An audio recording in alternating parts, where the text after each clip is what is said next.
Morning 12th class. आज अपना red trap, last video में रेड ट्रैप की समरी हमने किए थे। सेल्मा लागरलोफ जो लेखक हैं, स्वीडिश हैं, यानी स्वीडन के वो लेखक हैं, और उन्होंने ये द रेड ट्रैप लिखा है, जिसका अर्थ चूहेदानी होता है। यानी चूहे पकड़ने के लिए जो हम पिंजरा लगाते हैं उसको रेड ट्रैप कहते हैं। और ये जो कहानी है, आप कह सकते हैं एक तरीके से बहुत ही शानदार कहानी है। और इसमें ये बताया गया है, क्या बताया गया है कि ये बताया गया है ए बिलीफ, एक विश्वास, दैट द इसेंशियल गुडनेस का अर्थ है अच्छाई और इसेंशियल का अर्थ होता है आवश्यक। इसमें ये विचार, बिलीफ, विचार भी कह सकते हैं, विश्वास भी कह सकते हैं, ये बताया गया है कि मानव के अंदर, इन ए ह्यूमन बीइंग, एक इंसान के अंदर जो आवश्यक अच्छाई होती है, कैन बी अवेकन, उसको जगाया जा सकता है। यानी अच्छाई हर व्यक्ति के अंदर है, बुराई हर व्यक्ति के अंदर है, अच्छाई को भी जगाया जा सकता है through understanding and love. Understanding समझ, और लव यानी प्यार, यानी समझ और प्यार के माध्यम से हर व्यक्ति के अंदर जो अच्छाई है उसको जगाया जा सकता है। और इसमें एक पात्र है एंडला विल्मनसन, एंडला कह सकते हैं, वो डॉटर है आयरन मास्टर की। आयरन मास्टर जो एक कारखाने का मालिक है, यानी ओनर है वो फौज का अर्थ होता है लोहे का कारखाना, उसका। वो एंडला विल्मनसन एक पेडलर यानी घुमक्कड़, जो घूम घूम के क्या बेचता है, रेड ट्रैप। और उसने चोरी कर ली, कहाँ, एक क्रोफ्टर, एक किसान के यहाँ। कितने पैसे चुराए, 30 क्रोनर। उस व्यक्ति को वो एक चोर से एक भले व्यक्ति के रूप में बदल देती है। किसके दम पे? अपने स्नेह और अपनी समझ के दम पे। अच्छाई जो उस चोर के अंदर थी, पेडलर के अंदर थी। पेडलर को वेगाबोंड भी कहते हैं, ये शब्द भी कई बार आता है, याद रखना, वेगाबोंड। उस वेगाबोंड के अंदर की अच्छाई को उसने जगा दिया, पेडलर के अंदर की अच्छाई को जगा दिया अपनी समझ और स्नेह के द्वारा। ये पूरी कहानी पेडलर यानी रेड ट्रैप सुनाएंगे। आप कह सकते हैं कि इस कहानी का जो नरेटर है वो स्वयं पेडलर है। क्या कह रहा है? Once upon a time there was a man who went around selling small rat trap of wire. देखिए, एक बार एक आदमी है, एक व्यक्ति है, हु वेंट अराउंड, जो चारों तरफ घूमता, सेलिंग, बेचता, स्मॉल रेड ट्रैप्स, छोटे छोटे पिंजरे, चूहेदानियाँ, और वायर, तार से बने हुए वायर वगैरह हैं, उनको बेचता। अब पूरी शुरुआत में उस व्यक्ति के बारे में बताया जाएगा कि कैसे उसके विचार हैं, कैसे वो सोचता है, समाज से उसका कैसा संबंध है, मानवता से कैसा संबंध है, किस प्रकार का व्यक्ति है, उसके हाव भाव क्या हैं, चरित्र क्या है, कामकाज क्या है। यानी पूरा का पूरा फोकस शुरुआत में पेडलर के ऊपर रहेगा। देखना, ही मेड दैम हिमसेल्फ, ये दैम आया है रेड ट्रैप्स के लिए, वह चूहेदानियाँ बनाता हिमसेल्फ, खुद। एड ओड मूवमेंट्स, ये कई बार आता है। ओड मूवमेंट्स का अर्थ होता है कि जब आप बिल्कुल खाली बैठे हैं, आपके पास कोई काम नहीं है, उस समय वो उसको बनाता था। फ्रॉम से द मटेरियल, सामग्री, ही गोट, जो उसको मिल जाती थी, बाय बेगिंग, भीख मांगकर, इन द स्टोर्स और एट बिग फार्म, दुकान और बड़े फार्म। स्टोर यानी दुकान कह सकते हैं, बड़े फार्म, बड़े बड़े कारखाने अभी कह सकते हैं आप, कि उनसे जो भी मांग कर वो सामग्री लाता था, तार वगैरह जो भी उसको मिलता, उसी से वो चूहेदानियाँ बना देता। बट इवन सो, लेकिन इतना करने के बाद भी, the business was not so specially profitable, specially विशेष रूप से बिजनेस, व्यापार। कैसा व्यापार? रेड ट्रैप बेचने का, चूहेदानी बेचने का, खुद बनाता था और बेचता था।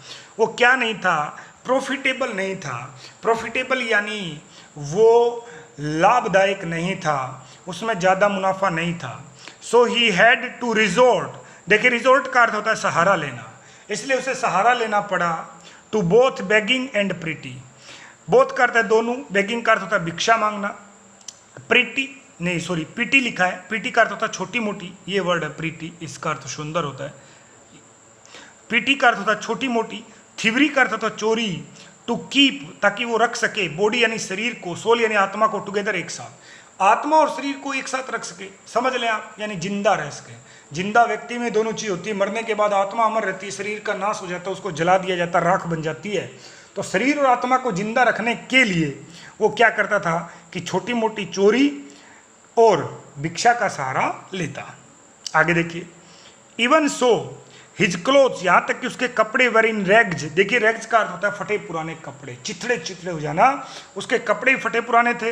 हिज चिक्स, उनकी गाल जो थी वो शंकर का था, बैठ जाना, बिल्कुल उसकी गाल अंदर की तरफ धसी हुई है। भाई आप जानते हैं घुमक्कड़ है, कुछ नहीं है खाने पीने को, तो उसका जो शारीरिक बनावट है आप अच्छी तरीके से जानते हैं, बिल्कुल कमज़ोर हो जाएगा। एंड हंगर, और भूख, ग्लीम का अर्थ होता है जी झलकना, प्रतीत होना, इन इज आइज, और उसकी आंखों में साफ रूप से भूख दिखाई दे रही थी। नो वन कैन इमेजिन, कोई कल्पना नहीं कर सकता, इमेजिन का अर्थ होता है कल्पना करना। हाउ सैड, कि कितना दुखी, और मोनोटस, देखिए जी मोनोटस का अर्थ ऊपर लिख रहा हूँ नीरस होता है, कि कितना नीरस और दुखी जीवन, लाइफ का अर्थ है जीवन, कैन अपीयर, प्रतीत होता है, टू सच ए वेगाबोंड। ये आ गया, मैंने कहा था कि वेगाबोंड भी होता है, कि एक वेगाबोंड के लिए कितना, एक वेगाबोंड के लिए कितना मुश्किल ये जीवन होता है। तो ये वेगाबोंड आ गया।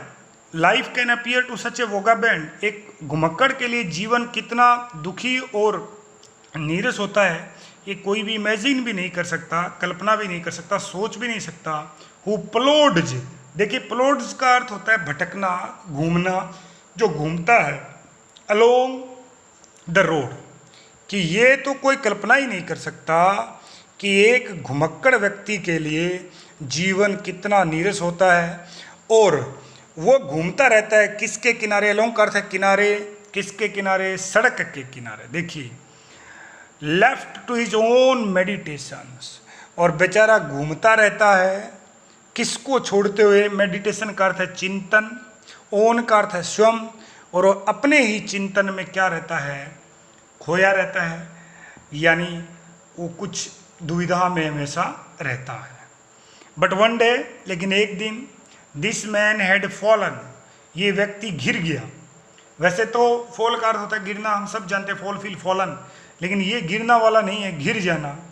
Into A line of thought का अर्थ होता है विचार, और एक दिन एक विचार इसके मन में आया, which seem really to him entertaining, entertaining का अर्थ होता है मनोरंजक, सीम का अर्थ होता है प्रतीत होना, हिम का अर्थ उसके लिए, जो उसको काफ़ी मनोरंजक लग रहा था। ये लग रहा था कि बहुत शानदार विचार है, क्या विचार है, और उसको एंटरटेन कर रहा था, यानी बार बार वो मज़े आ रहे थे उसको ऐसा सोच के।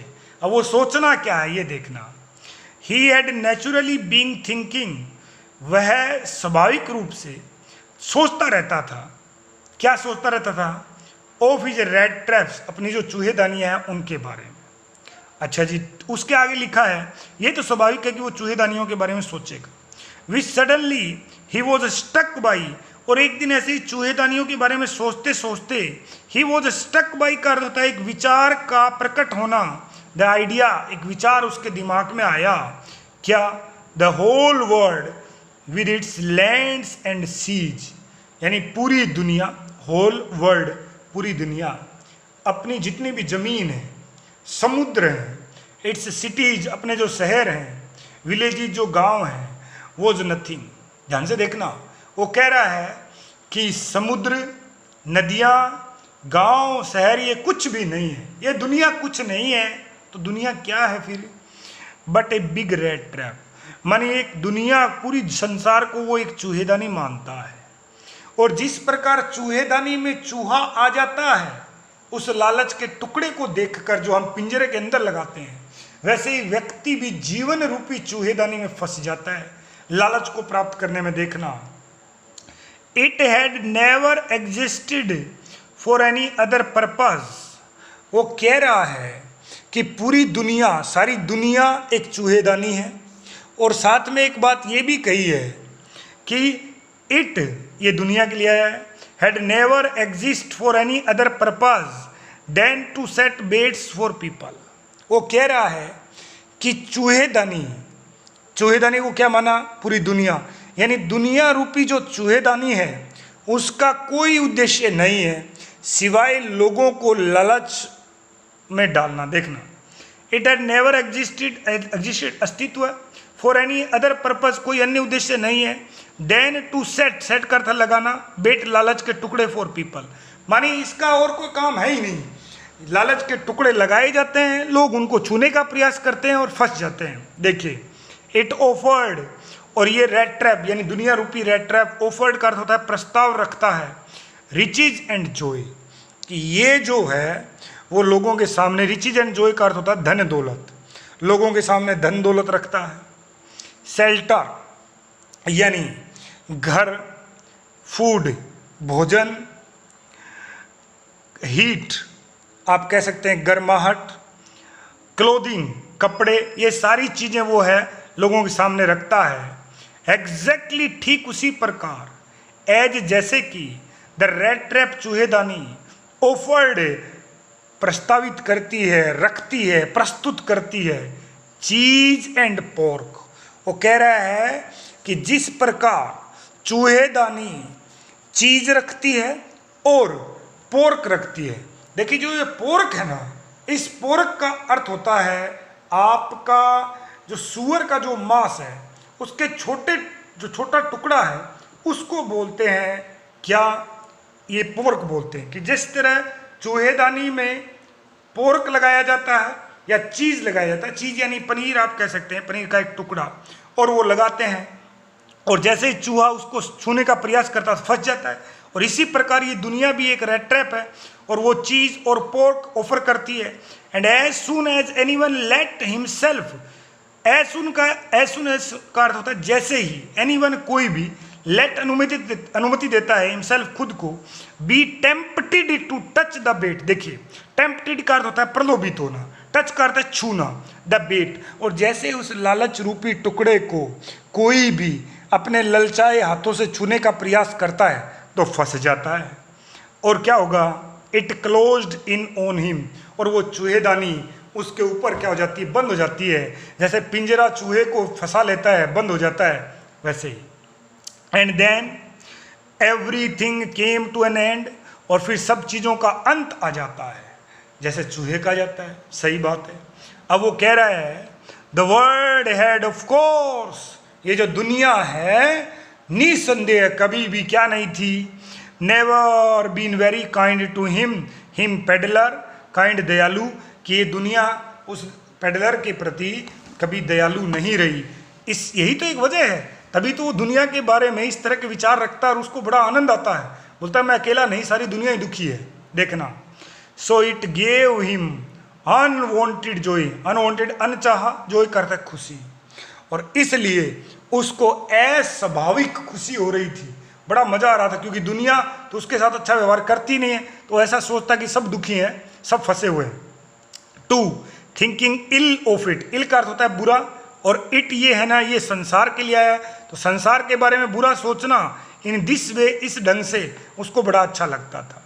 It became a cherish pass time of his, cherish पसंदीदा, मनोरंजक करने वाला, और ये एक मनोरंजक समय उसके लिए बन गया। ड्यूरिंग के दौरान मैनी कई ड्रेरी प्लॉडिंग, देखिए ड्रेरी का अर्थ होता है नीरस और प्लॉडिंग का अर्थ होता है जी भटकना। कई बार वो थक कर ऐसे ही भटकता था, तो उस समय ये विचार उसको काफ़ी मज़े देता था। आगे लिखा है टू थिंक ऑफ पीपल, वो उन लोगों के बारे में भी सोचता। किन लोगों के बारे में सोचता, देखिए, ही न्यू, जिनको वो जानता था, हु हैड लेट देमसेल्फ, कि वह उन लोगों के बारे में भी सोचता जिन लोगों को वो जानता था और जिन लोगों ने क्या किया, अपने आप को, जिन लोगों ने लेट कर अनुमति देना, देमसेल्फ अपने आप को, be caught in the dangerous snare, dangerous खतरनाक स्नेर का अर्थ जाल, इसका समानार्थी वेब लिख सकते हैं आप, ये पोएम में भी आया था। जिन लोगों ने अपने आप को खतरनाक जाल में फंसने दिया, उन लोगों के बारे में सोचता। एंड और अदर, और उन लोगों के बारे में भी सोचता, who were still circling round the bait, cycling या सर्कलिंग का अर्थ होता है चक्कर लगाना, जो अभी अभी भी गोल चक्कर लगा रहे थे उस लालच के टुकड़े के चारों तरफ, अभी वो उसको छूने वाले हैं, फंसने वाले हैं, वो उनके बारे में सोचता था। इससे आगे का जो पार्ट है वो हमें नेक्स्ट वीडियो में देखेंगे। तो यहाँ तक जो है हमने कर लिया कि रेट ट्रैप जो है, रेट ट्रैप एक ऐसी कहानी है जो एक पेडलर के बारे में है। समरी में इसको डीपली हमने बताया था और जिसको बाद में एक अच्छा इंसान बना देती है। कौन? आयरन मास्टर की डॉटर एंडला विल्मनसन। इस आगे का पार्ट हमें देखें।